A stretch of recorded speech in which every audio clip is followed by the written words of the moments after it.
Honorable, il se dit que vous signez sur un parti qui ne vous appartient pas, le PCRN. Non, les partis politiques, au regard de la Constitution et de la loi qui régit les partis politiques qui date de 1990, sont des associations. C'est des associations, mais de type particulier. Est-ce que vous connaissez, madame, une association sur la planète Terre qui appartient à quelqu'un? Qui dit que c'est ma chose. Qui dit que c'est ma chose. Même l'association des vendeurs de soya, de Bobogo, n'appartient pas à quelqu'un. Non. C'est un groupe. Les partis sont toujours créés de façon collégiale. Toujours. Prenez n'importe quel document constitutif d'une association. C'est la loi qui le dit. Et je crois que la loi l'a dit à dessein. Les partis ne sont pas unipersonnels. Mais il y a des organisations qui sont légalement unipersonnelles. Par exemple, si vous lisez la loi de 2006 sur les ONG, les organisations non gouvernementales, vous découvrirez qu'il y a des organisations non gouvernementales dans la loi camerounaise qui sont unipersonnelles. C'est-à-dire que vous êtes un individu seul au monde, vous créez votre ONG et vous pouvez donc en ce moment prétendre qu'elle vous appartient. Mais pour le moment, la loi camerounaise n'a pas prévu de parti politique unipersonnel. Et pour le cas spécifique du PCRN, ils ont été 3 à créer le parti et ils se sont répartis les compétences au sein, et vous avez d'ailleurs suivi, je crois en son temps, l'ex-secrétaire général qui lui a d'ailleurs toujours revendiqué la paternité de l'idée de créer ce parti politique. Et lui, et d'ailleurs personne d'autre, parmi les pères fondateurs, n'a contesté cela. Et lui, il est de notre côté. Donc j'ai envie de dire que si on a le père de l'idée, non, si on réfléchissait de façon patrimoniale comme cela, non, non, absolument pas. Je suis devenu le président du Parti camerounais pour la réconciliation nationale à l'issue d'un congrès qui a eu lieu le 11 mai 2019 à Guidigis, et les résolutions de ce congrès ont été transmises par voie d'huissier au ministre de l'administration territoriale dès le lendemain, c'est-à-dire le 12 mai 2019, et il a pris le temps nécessaire de vérifier la régularité de ce qu'on lui avait envoyé. C'est pour cela qu'il n'a pris acte officiellement que le 29 août 2019, donc pratiquement 3 mois plus tard. Mais il ne s'est pas arrêté à ça. Le jour où il a signé ce papier, je parle du ministre de l'administration territoriale, il a convoqué la presse. Et vous pouvez retrouver toutes ces archives. Et dans ces reportages qui ont été faits par la presse ce jour-là, c'est le propos qu'il tenait. Il disait, nous avons fait toutes les vérifications. Nous nous sommes rendus compte que le congrès s'est bien passé et que M. Libi est bel et bien le président du PCRN. C'est pour cela que nous lui donnons le papier devant témoin. D'accord. D'ailleurs, à l'époque, certains de mes contempteurs avaient dit, mais pourquoi à lui, on lui donne ce type de papier devant témoin quand on vous a toujours dit que c'est un proche du pouvoir? En voilà la preuve. D'accord. Pourquoi le parti Les Citoyens n'a jamais été légalisé par le MINAT? Nous n'avons à ce jour aucune information que nous puissions vous donner à ce propos. Lorsque nous, au lendemain de l'élection présidentielle où nous avons été investis par le parti Univers et que la collaboration avec ce parti avait pris fin, nous avons créé le 8 mars 2019 effectivement un parti politique qui s'appelle Les Citoyens. Nous avons déposé les documents de ce parti au ministère de l'administration territoriale. Nous avons fait plusieurs relances. La dernière d'ailleurs date d'il y a quelques mois seulement. Donc nous ne désespérons pas. Nous ne désespérons pas parce qu'à un moment, il nous avait été demandé d'aller compléter le dossier, ce qui nous avait étonné parce que le dossier, nous l'avions déposé par voie d'huissier. Et nous étions étonnés. Et lorsque nous y sommes allés, en fait, je me souviens ce jour-là au service des partis politiques, il nous a été répondu qu'en fait, il ne fallait pas compléter de pièces. On voulait juste connaître physiquement les responsables de ce parti. Et bon, du coup, la vérification était faite. Donc, nous ne désespérons pas. Ce parti est toujours dans les tiroirs du ministère de l'administration territoriale et nous avons bon espoir qu'il finira par en sortir. Honorable, qu'est devenu le parti OMP créé par vos partenaires avec votre accord, légalisé par le MINAT? Pourquoi vous ne l'utilisez pas? Alors, le parti OMP n'a pas été créé avec notre accord. Le parti OMP a été créé par des camarades, d'autres camarades de 11 millions de citoyens. Parce qu'il faut qu'on se comprenne très bien. 11 millions de citoyens n'étaient pas un parti politique. Et au moment où nous avons viré complètement en politique, certains camarades, eux, ayant vu qu'on n'avait pas réussi à créer un parti politique, ils ont fait un choix que d'aucuns pourraient même trouver peut-être a posteriori aujourd'hui de lumineux, parce qu'ils ont dit, ah, nous on préfère créer un parti politique, et voilà. On ne sait jamais. Voilà. Donc on peut donc prétendre aujourd'hui qu'on a des camarades de 11 millions de citoyens qui ont un parti politique qui s'appelle effectivement OMP. Le pouvoir en place a-t-il peur de l'opposition? Ça, madame, je ne saurais vraiment vous le dire. Je crois que vous recevez de temps en temps dans ce studio des pontes du pouvoir. Posez-leur la question. En ce qui me concerne, moi, Cabral Livy, président du Parti camerounais pour la réconciliation nationale, madame, je suis conscient, dès mon entrée en politique en 2017-2018, de l'ampleur de la tâche. J'y suis entré sans grande prétention parce que je voyais le mastodonte du pouvoir qui était en face de nous. Et je me suis dit, il faut que, avec mes camarades, nous nous donnions les moyens de construire une pierre sur une autre, de traverser une étape après une autre. Nous nous sommes fixés, nous nous sommes donné une feuille de route. Travailler au maillage territorial, ce à quoi nous nous sommes consacrés depuis lors. Sensibiliser les Camerounais à s'inscrire massivement sur les listes électorales. Vous vous rappelez qu'on était moqués dans cette campagne au début. Dieu merci, aujourd'hui tout le monde nous a rejoints, tant mieux. Et puis, nous sommes allés aux premières élections locales de 2020 avec les fortunes et les infortunes qui ont été les nôtres. Nous en sommes sortis à 210 conseillers municipaux et 5 députés à l'Assemblée nationale. Et depuis ce temps, nous continuons à travailler, C'est pour cela que vous pouvez me voir un lundi à Garoua, la semaine qui suit à Mora, après à Mokolo, après à Mbam, ainsi de suite, ainsi de suite. D'ailleurs, ça ne me vaut pas que des amitiés dans ma propre circonscription, parce que mes électeurs qui ont fait de moi député dans l'Union Ekele, alors que je leur avais dit que sachez très bien qu'en me votant, vous êtes en train de faire un don de moi, de votre fils à toute la communauté nationale. Donc, mais parfois certains estiment quand même que oui, mais je suis assez éloigné de ma propre circonscription. Mais comme c'était le cas récemment, je leur demande pardon pour ces absences. Vous n'êtes pas que député, vous êtes un président national d'un parti politique qui a des ambitions présidentielles. Il faut le préciser. Alors, vous venez de dire et je vous le dis d'expérience, madame, Jean-Jacques, s'il vous plaît, honnêtement, le parcours d'un homme politique qui veut conquérir le pouvoir, parce que il y a des gens qui disent, mais qui ne posent pas des actes, qui suivent. Mais lorsque vous êtes déterminé à gagner les cœurs des Camerounais, vous découvrez très vite qu'il y a une exigence primordiale. Celle, de connaître le Cameroun, parce que je trouve aventureux ceux qui prétendent diriger un pays qu'ils ne connaissent pas. 2, vous faire connaître des Camerounais. C'est une autre exigence primordiale. Et pour cela, ils veulent vous voir de près. Et chez eux. Parce que pour beaucoup de Camerounais, et je crois que c'est une des clés peut-être de la sympathie que je reçois des masses populaires, c'est que ça touche les Camerounais de voir quelqu'un qui veut les diriger venir les trouver chez eux et toucher du doigt les réalités quotidiennes qui sont les siennes. Et je crois que c'est important. Je n'avais pas prévu ça comme ça au début, mais ça s'avère déterminant dans la conquête du pouvoir. Alors, lorsque vous lisez la dernière lettre des évêques du Cameroun, ils ont fait un peu une sorte de portrait robot du candidat, du bon candidat ou du bon président. Ils parlent justement de cet aspect-là. Quelqu'un qui est en mesure de faire le tour du Cameroun, d'aller à la rencontre des Camerounais au moins une ou deux fois. C'est écrit dans les 10 critères. Vous avez eu la possibilité de parcourir ces 10 critères? Oui, j'ai lu tout le document de toute façon. Alors, il y en a qui disent que leur problème, c'est quoi? Que viennent-ils chercher les évêques dans cette affaire? Et ce n'est pas la première fois qu'on en parle à l'approche de la présidentielle. Il y a eu des premières sorties qui ont été critiquées par ceux qui sont au pouvoir, qui estiment que les évêques sont hors jeu. Dans ce cadre-là, vous pensez qu'ils ont un mot à dire? Ben bien sûr. Je trouve que c'est un faux procès. D'abord, les évêques n'ont même pas dit de voter un tel ou de ne pas voter pour un tel. Non.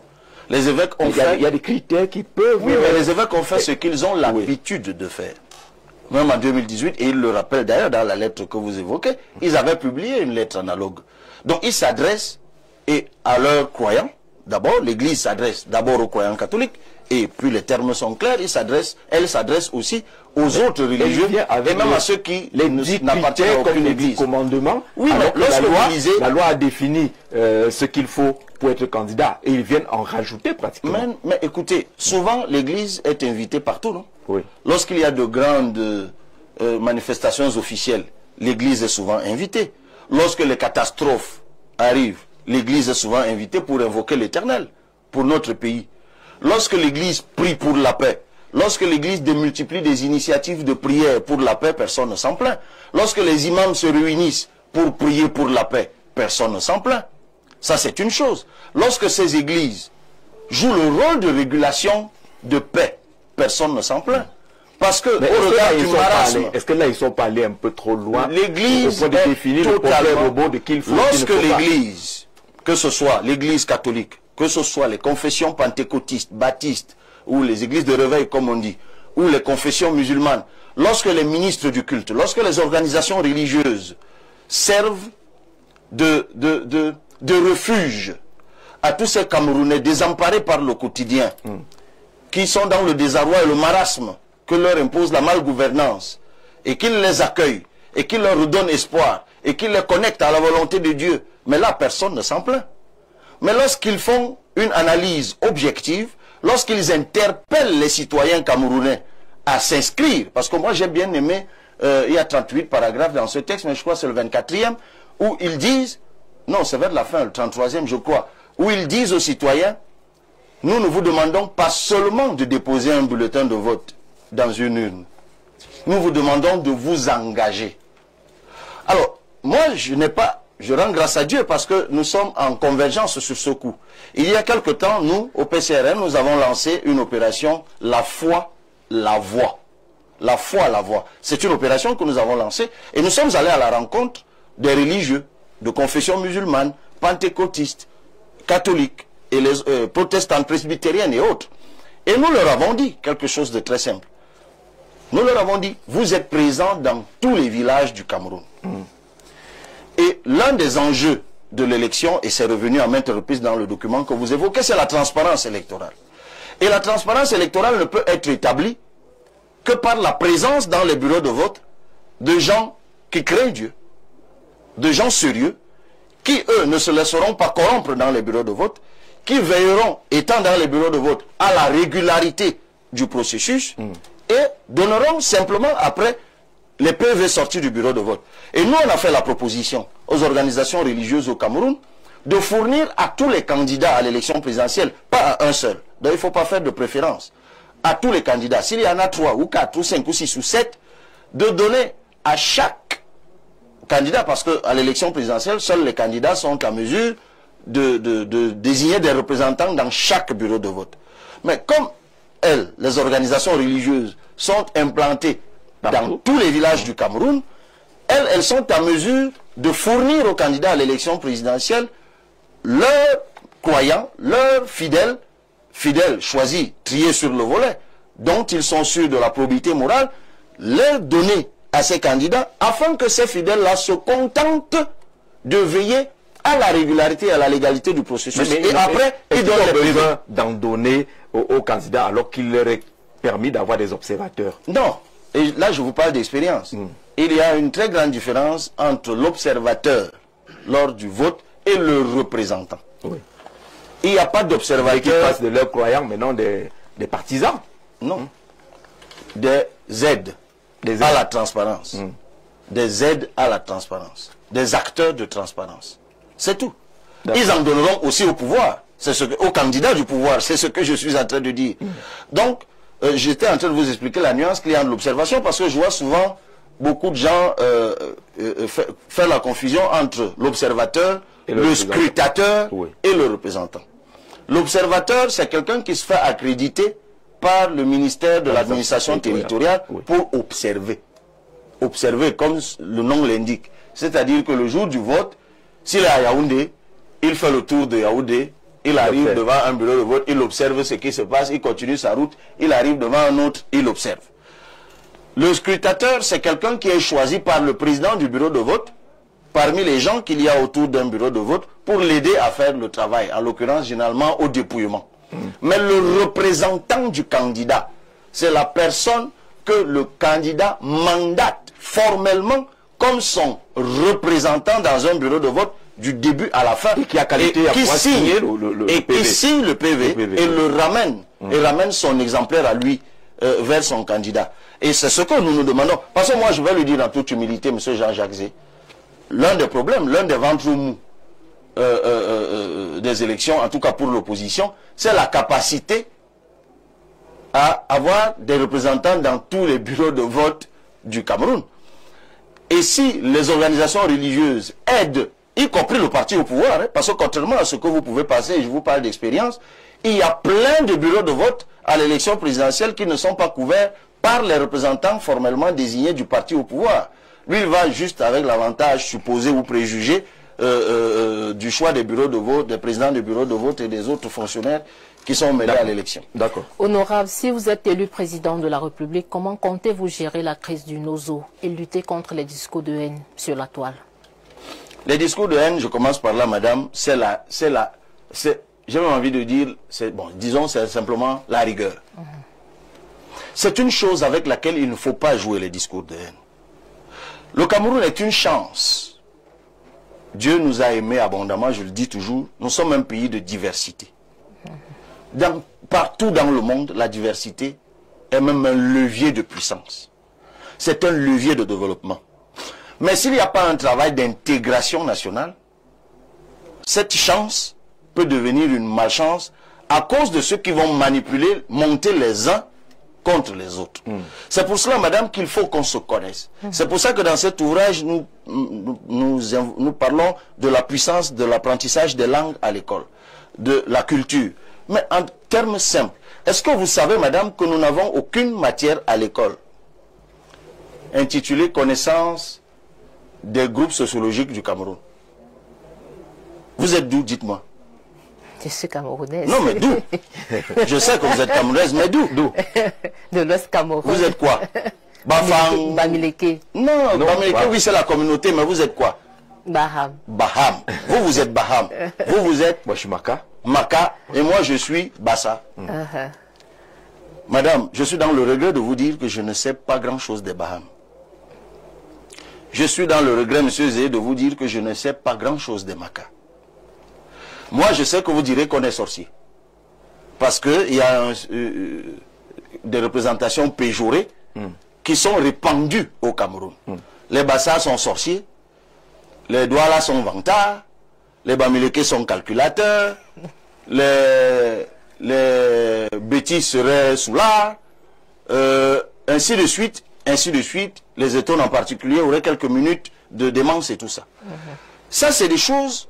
On en rit, je vous vois esquisser un sourire. Oui. Mais parfois, malheureusement, il y a un excellent ouvrage qui a été écrit par le professeur Paul Abouna sur cette question.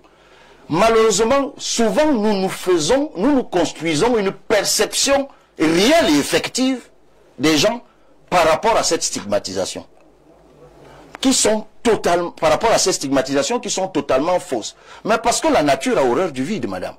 Parce que on n'a au Cameroun aucun dispositif qui nous apprend à nous connaître. Pourtant, l'intégration nationale, c'est se connaître. Monsieur Jean-Jacques Zé, comment on s'intègre? Quand on dit quelqu'un a voyagé dans un pays étranger, il veut s'intégrer. S'intégrer, c'est quoi? C'est apprendre à vivre comme on vit là où tu es allé. C'est ça, s'intégrer, non? Et vice-versa. L'intégration nationale, c'est que nous apprenons mutuellement à vivre ensemble. Donc, je dois savoir quand même un minimum des Makas. Mais la vérité, c'est que parfois le Maka lui-même ne se connaît pas. Mais c'est la trame de fond du fédéralisme communautaire. Pourtant, Dieu nous ayant créé un pays de diversité, nous voulons que chaque région du Cameroun, ce que nous appelons les régions communautaires autonomes, deviennent non plus seulement une circonscription administrative, mais une circonscription de notre identité, à partir de laquelle on va penser le développement, l'économie, tout ce que vous voulez. Ça pourrait donc lutter contre les discours de haine et favoriser le vivre ensemble. Il faut éduquer les gens, il faut une politique d'intégration nationale et il faut sanctionner, mais sans la moindre réserve, tout début de discours de haine. Maintenant, sur la crise anglophone, très rapidement, c'est la guerre. Tous les conflits du monde se terminent par des accords de paix. C'est sans exception. Je vous mets au défi de me trouver un conflit armé qui a été soldé en dehors d'un accord de paix. Donc, qu'on le veuille ou pas, qu'on monte ou qu'on descende, pour parler prosaïquement, on devra donner un terme à cette crise en se parlant. Parce que les accords ne soutiennent ceux qui sont au pouvoir ont interrogé les interlocuteurs, les belligérants, c'est qui pour arriver à se parler? Bon, eux, ils ne les connaissent pas. Le jour où moi, par la volonté des Camerounais, j'arrive au pouvoir, je vous dirai qui est belligérant et vous me verrez parler avec eux. C'est pas évident ce que je dis, monsieur Jean-Jacques Zé. Oui. C'est même très difficile parce que quand on le dit comme ça a l'air facile. Je rappelle qu'il y a des tueries. Faire parler des gens qui se sont tirés dessus. Demander aux descendants d'une femme qui a été égorgée, par exemple, d'échanger, de causer, de dialoguer avec celui qui l'a égorgé. Suivez les documentaires sur le Rwanda, vous verrez que c'est un long processus. Parce qu'il faut laisser le temps aux plaies de cicatriser. Et parfois, le temps ne suffit même pas. Donc, mais qu'on le veuille ou pas, on doit finir par là. Ça, c'est par ça qu'il faut commencer. Maintenant, il y a donc des solutions de long terme, il y a des solutions de moyen terme. Sur le moyen terme, et même sur le court terme, madame, c'est la décentralisation aboutie, ce que nous appelons la décentralisation aboutie. Il faut autonomiser. Nous, dans cet ouvrage, nous faisons la différence entre l'autonomie et l'indépendance. Nous disons l'indépendance divise, l'autonomie responsabilise. Lorsqu'on vous autonomise, on vous responsabilise. Si on met en place les régions communautaires autonomes dont nous parlons, on n'aura plus de clivage francophone-anglophone. Parce que, voyez-vous, la communauté Sawa, par exemple, elle partirait bien du Vouri, en prenant une partie de la Sanaga maritime, traverserait le Fako et irait jusque dans le Ndian, par exemple. Descendrait même à Kribi avec les Batanga, pour ne prendre que cet exemple. Oui. Mais le jour où vous avez la région Sawa, par exemple, vous aurez des francophones et des anglophones. D'ailleurs, cette question, madame, linguistique, dans cet ouvrage, nous disons comment la régler. Il suffit de décider, monsieur Jean-Jacques Zé, que dès la rentrée prochaine, à partir de l'année prochaine, les enfants qui s'inscrivent à la maternelle et à la CIL apprennent au même moment le français et l'anglais. 25 ans plus tard, vous avez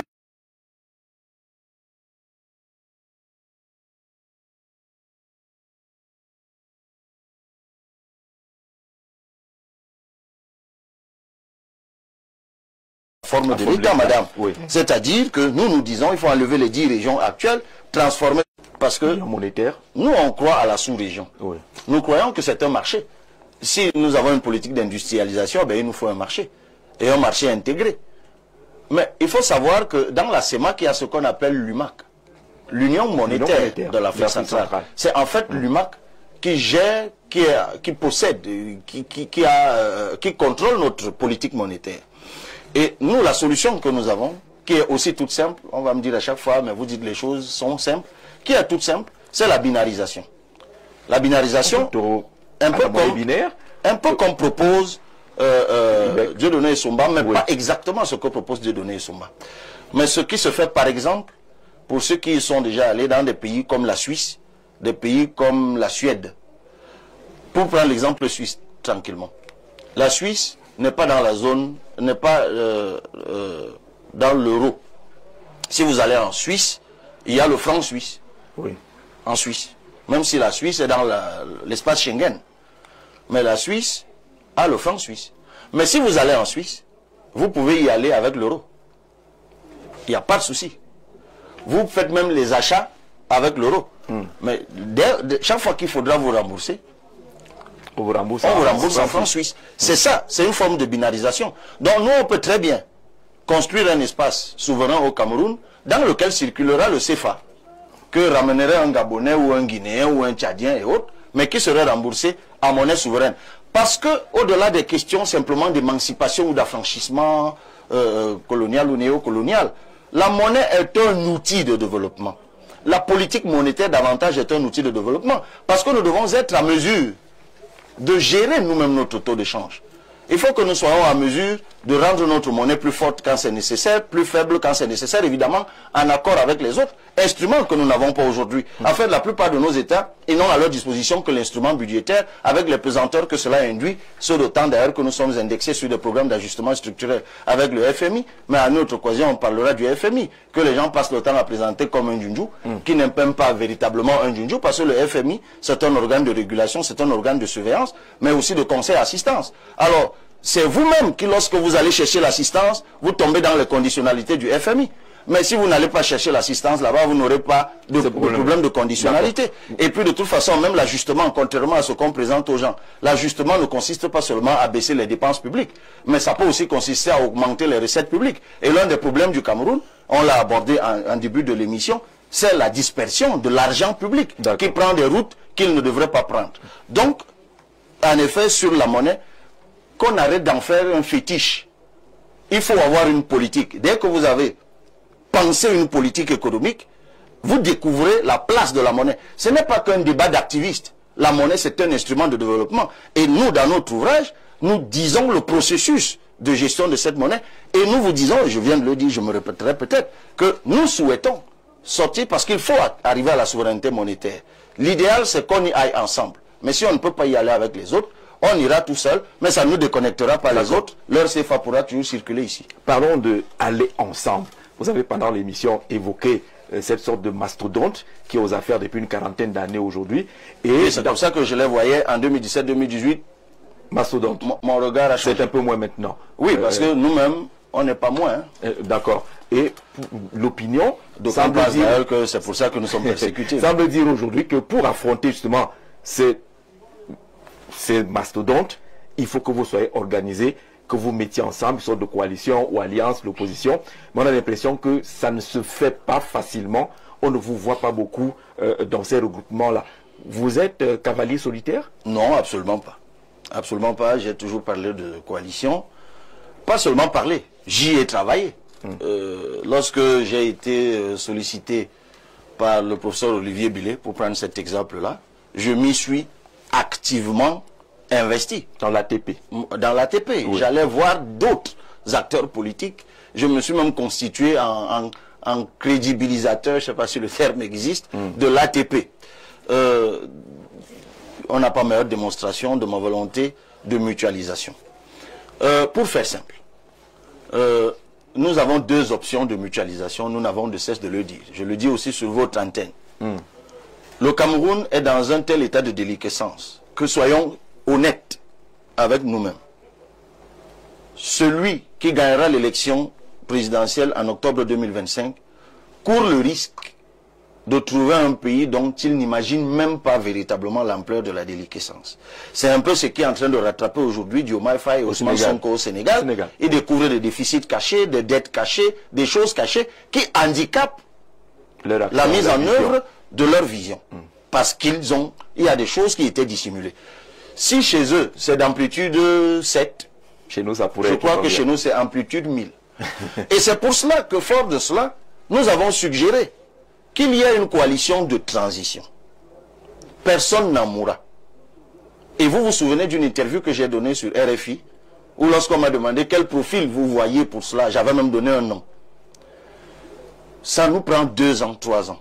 On fait l'audit du pays, on réécrit la constitution, on réécrit le code électoral, on réconcilie les Camerounais, on organise une élection équitable sur la base des projets de société. Alors, vous imaginez cette transition-là? D'aucuns trouvent que c'est chimérique. Sans être à la tête forcément. Mais la preuve, je vous dis que j'ai dit dans une radio internationale que moi je m'effacerai au profit de cette personne.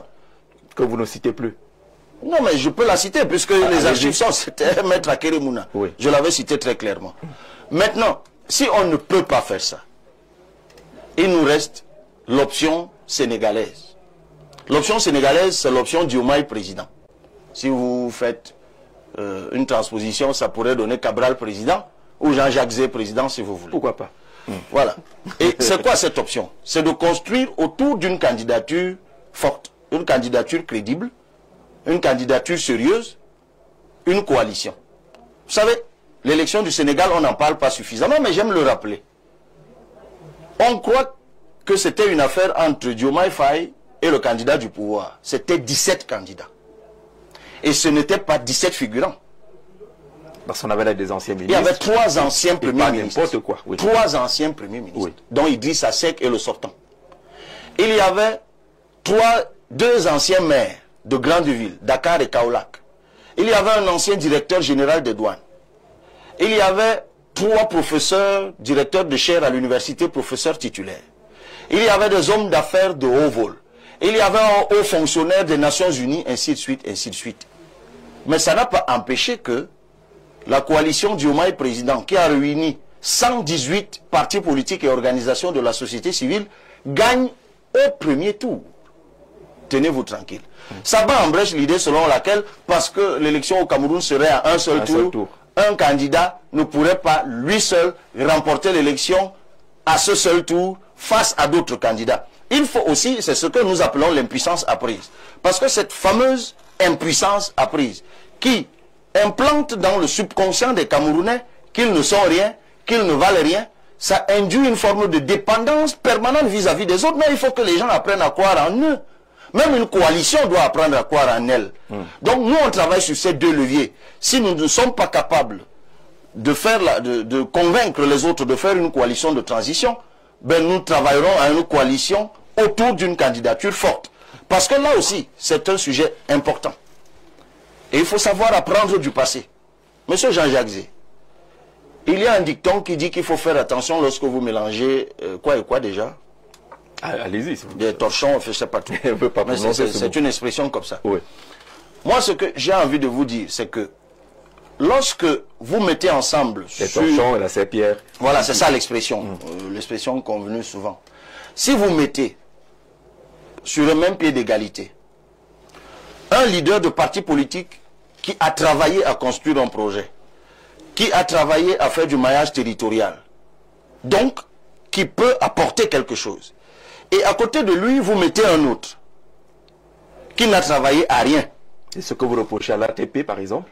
Non, je ne parle pas d'ATP. Je vous dis juste que pour certains, leur terrain, c'est la télé. Pour nous autres, notre terrain, c'est le vrai terrain. C'est Yokadouma, c'est Ngoro, c'est Galim Tinière, c'est Menganga où on a des élus, c'est Kaikai où on a perdu à 47%, c'est Kribi où on a perdu à 38%, c'est Konyambeta où on nous a arraché la victoire en pleine nuit. C'est ça le terrain. Et moi, je suis fatigué parce que, et je fais cet aveu public, et mes militants m'avaient mis en garde pendant longtemps. Et même les anciens de la scène politique gabonaise m'avaient mis en garde. Vous cheminez avec des gens qui n'ont pas travaillé. À un moment ou à un autre, vous ne voyez pas les choses de la même façon. Vous n'avez pas les mêmes priorités. Parce que nous qui faisons le terrain, par exemple, nous savons que la priorité, c'est la surveillance du vote.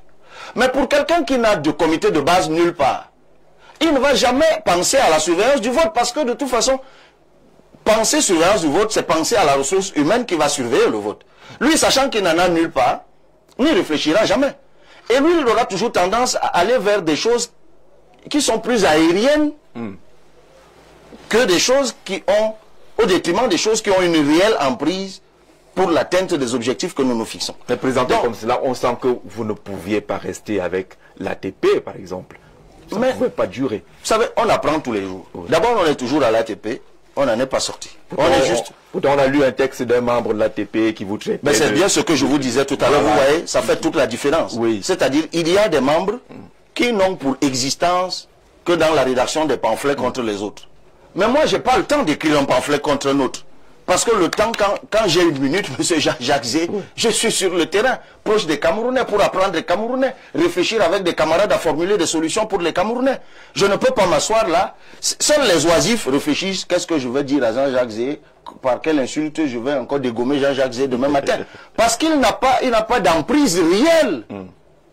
Vous voyez, et c'est ça le risque. C'est ça le risque. Et je vous l'avoue, on apprend tous les jours. Et moi, j'ai appris donc à cheminer avec ce genre de personnes. Non. On est là. On dit, bon, avançons. Puisque de toute façon, on a désigné des porte-paroles de l'ATP. Moi, je suis étonné tout le temps que l'on me demande de parler de l'ATP. L'une des premières résolutions à l'ATP, c'est qu'on a désigné des porte-paroles. Mais vous ne figurez pas. Maintenant, ces porte-paroles, au lieu de porter la parole du travail, porte la parole de l'invective. Sur la liste des candidats à la candidature de l'ATP, ils sont 8. Vous n'y figurez pas. L'un des membres a dit de vous que vous êtes des gens qui arrivaient à l'ATP comme des messies.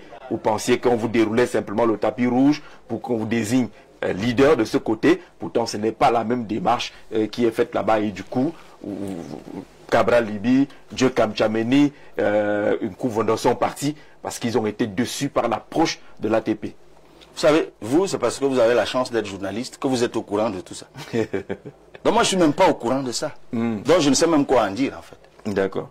Alors, il reste quoi dans les chances d'une coalition l'ATP vole presque en éclat. M. Olivier Billet ne va pas apprécier cette expression-là.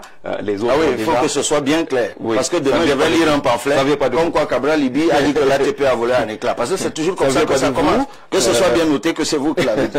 Ça ne vient pas de vous. Les autres ont choisi leur candidat, déjà désigné Maurice Kamto. Vous êtes encore dans le sous-marinage. Finalement, qu'est-ce que les Camerounais doivent noter? Est-ce qu'on s'attendra à avoir une coalition forte pour avoir un candidat fort pour aller à cette élection? Moi, je sais qu'il y a des discussions qui sont en cours. Aujourd'hui, même à l'Assemblée nationale, Joshua Oshi et moi-même avons été contactés. On en parlait parce qu'on est assis côte à côte à l'Assemblée nationale et on échangeait à propos des contacts qui ont été, que nous avons reçus d'autres leaders. Nous ne sommes pas habilités à parler d'eux. Mais au moment où nous parlons ici, il y a des figures fortes de l'opposition camerounaise qui sont en train de travailler à leur façon aussi à essayer de construire une coalition. Ils ont